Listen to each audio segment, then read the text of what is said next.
গণহত্যাকারী শেখ হাসিনাকে আশ্রয় দিয়ে প্রমাণ করেছে বাংলাদেশের সমস্ত গণহত্যার দায় আজকে তারা ভারত নিজেদের ঘাড়ে তুলে নিয়েছে।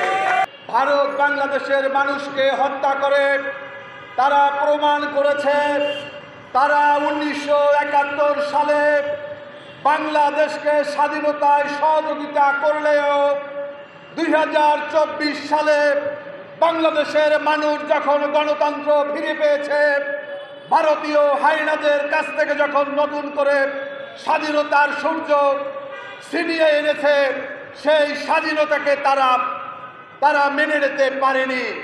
তারা 5ই আগস্টের পরাজিত শক্তি হিসাবে বাংলাদেশের খুনি, বাংলাদেশের গণহত্যাকারী শেখ হাসিনাকে আশ্রয় দিয়ে প্রমাণ করেছে বাংলাদেশের সমস্ত গণহত্যার দায় আজকে তারা ভারত নিজেদের ঘাড়ে তুলে নিয়েছে।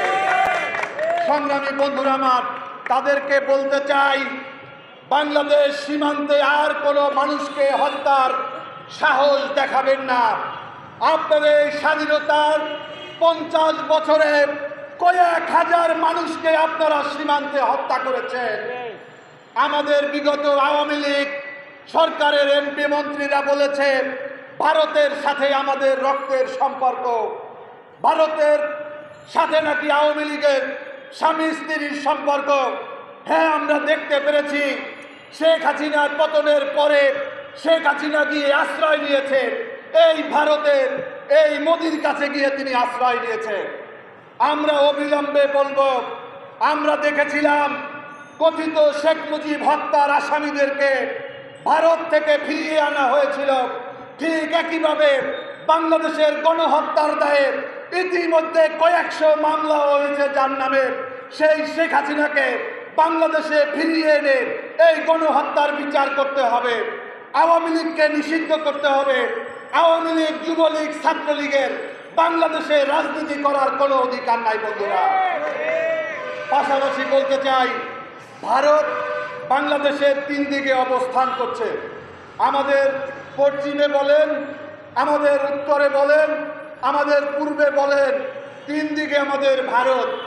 আমরা সবসময় একটা জিনিসে বিশ্বাস করি যে প্রতিবেশীর সাথে সৎ আচরণ করতে হবে, প্রতিবেশীর সাথে আমাদের প্রতিবেশী সুলভ আচরণ করতে হবে। কিন্তু আমরা দেখেছি চোরে না শোনে ধর্মের কাহিনী।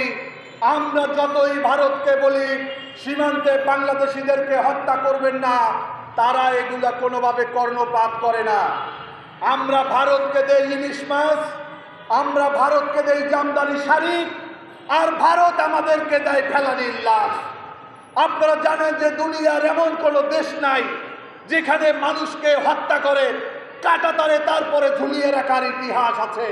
কিন্তু আমরা দেখেছি যে বাংলাদেশ ভারত সীমান্তে কাঁটাতারের উপরে ফেলানিকে হত্যা করে কিভাবে তাকে ঝুলিয়ে রাখা হয়েছিল, আজকে পর্যন্ত এই হত্যার বিচার আমরা পাই নাই।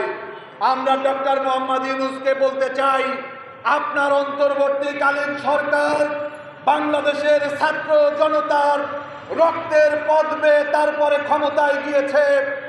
এই সরকার শুধুমাত্র নিছক কোনো ব্যক্তি বা গোষ্ঠীর নয়, এই সরকার হচ্ছে 18 কোটি মানুষের। বিগত 17টি বছর আমরা দেশনেত্রী বেগম খালেদা জিয়ার নেতৃত্বে বাংলাদেশে আন্দোলন সংগ্রাম করেছি, গণতন্ত্র প্রতিষ্ঠার জন্য 1 দফা আন্দোলন করেছি। আমাদের ছাত্র সমাজ, আমরা দেখেছি কোটার দাবিতে আন্দোলন শুরু করেছিল।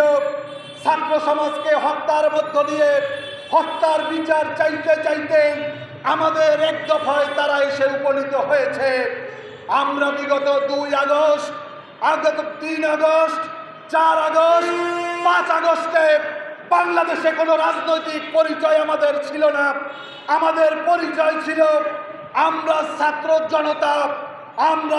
জনতা সবাই মিলে আমরা নতুন করে বাংলাদেশের স্বাধীনতার সূর্যকে ছিনিয়ে এনেছি। শেখ হাসিনা 45 মিনিটের মধ্যে বাংলাদেশ থেকে পালিয়ে যেতে বাধ্য হয়েছে।